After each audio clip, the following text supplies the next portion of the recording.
Hello, everyone. Hi, it's Dr. Echo, your happy brain pediatrician, here for another episode of Glow with Health with me, with Dr. Echo. So, today we're going to talk about why is it so critical to have your child get an evaluation early. And when I say early, I mean in the first 5 years of life. So, moms and dads, I know it's the hardest thing in the world to have to go to see a doctor, and or even before you go see a doctor, to suspect that there might be something going on with your child that you didn't anticipate, you didn't imagine. You may see behaviors that are concerning. For example, you talk to your child, they may not respond like they should like a child of that typical age should. You find that they don't really make eye contact with you when you're talking to them. They may be delayed in their speech. And when I say delayed in speech, I mean if your child by the age of 2 isn't putting like one or two words together, that's something that you should bring up to your pediatrician when you go for a well visit. Um, Things like they may not want to play with other kids and they often like to play by themselves. As parents, we know innately, we know our children better than anybody else. And so it's um it's so important not to deny that inner voice, the inner knowing that we have, that there might be something going on with your child. And why do I say it's so important for you to get a diagnosis, or at least to discuss your concerns with your child's pediatrician or your child's healthcare giver, is because while we are thankful that the brain is able to heal itself and you're not stuck with the brain you have, the very first 5 years of life is critical. That if there's changes going to be made in terms of if your child has a speech delay, like starting to work on their speech, if they have difficulty with motor skills, opening cans or tying shoelaces, things like that, that the work is started at an early age, before the age of 5. Now, that's not to say if your child hasn't gotten evaluated before after the age of 5, then all hope is lost. Not at all. But for those parents who have any suspicion of anything being wrong, it's always best to ask. I always tell my parents that I care for, there is no such thing as a stupid question. It's always better to ask and bring up your concerns that you may have than to squish them and to hope that it's not, right? Because in terms of autism specifically right now, that we're discussing, if if you do get your child evaluated, children can be evaluated from the age of 18 months all the way and on. And so if by 18 months you have concerns and you bring it up to your pediatrician and you're able to get an evaluation done, then support services can be put in place for you and your child, so that your child can thrive, so that your child, things can get better. So if we start working on your child's speech, for example, at 18 months, at 2 years of age, then they're more likely to make more progress than if we start working on their speech at age 6, 7, 8. You understand?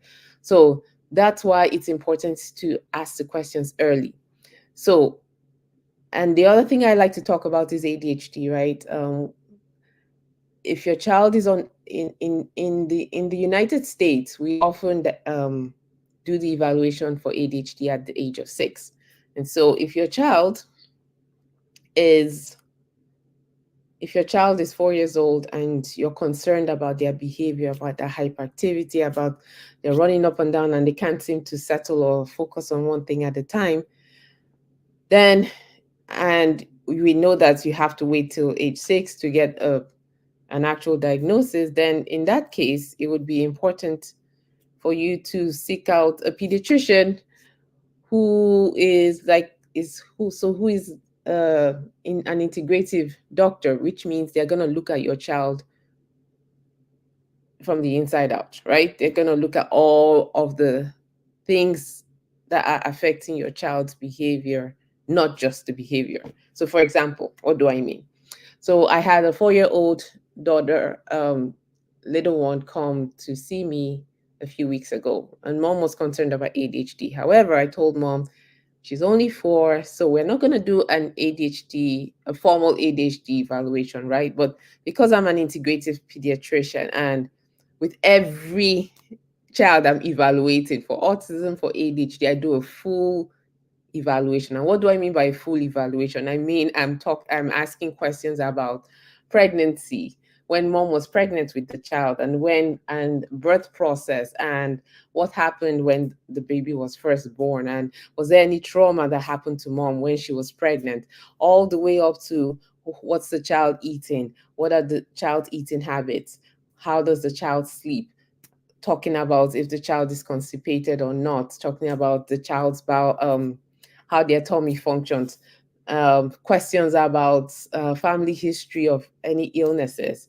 And so it's not, I don't focus just on the behaviors to make a diagnosis for autism. I'm looking at the entire child, because it's so critical to do that and not just focus on, okay, these are the behaviors I'm looking at that should give me this diagnosis, because there's sleep will affect the way your child behaves, right? If your child is not getting enough sleep, if your child has difficulty falling asleep or staying awake all night, they will not behave well. I mean, without even any other issues going on.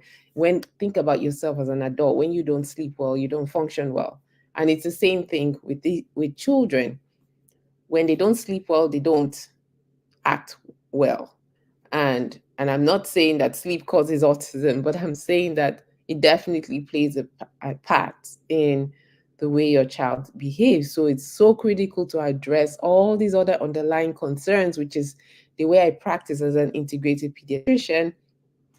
And that's what I do in an evaluation. So that way I'm done with the evaluation. I may have a diagnosis of autism, but then I've also uncovered critical areas that we can address. So while we may have a diagnosis of autism, we also have things that we can work on, like improving sleep, improving nutrition, improving if there's anemia going on, whatever whatever we find out, we can improve those things. And for sure, it does help your child live and be the best version of themselves. So we're addressing their overall health.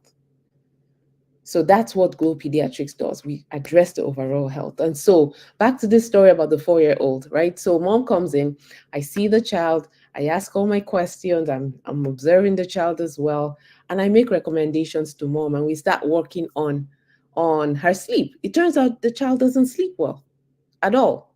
Like, it's hard for her to go to sleep. So of course, if she doesn't sleep well and goes to sleep at 5 a.m. in the morning and wakes up at 8 a.m. and then goes to school, she's not gonna she's not gonna be the best behaving child in the class. That's for sure. So we worked on that. We also worked on what she was eating. She was chronically constipated as well. And all of those things, research has shown all those things, all of those areas all impact the way the brain functions. And that's my angle. And that's the angle, because if we don't care for the physical health of the organ, the brain, nothing really else works well, right? Because all of these things, lack of sleep, not eating the right food, all of them impact the way the physical brain works. So if we address all of those things, then our brain will function better. And so that's the way I approach evaluations for children. That's the way I approach care for children, is let's look at all the factors we can to help this child's brain work better. And so I'm happy to say that after we decided to tackle sleep first, because it's a process, right? We don't want to overwhelm parents. And so we tackled sleep and made some changes in the way in what goes on in her sleep routine at night. We also added in um, some some things like magnesium to help her with her sleep. And a few weeks later, she's sleeping better.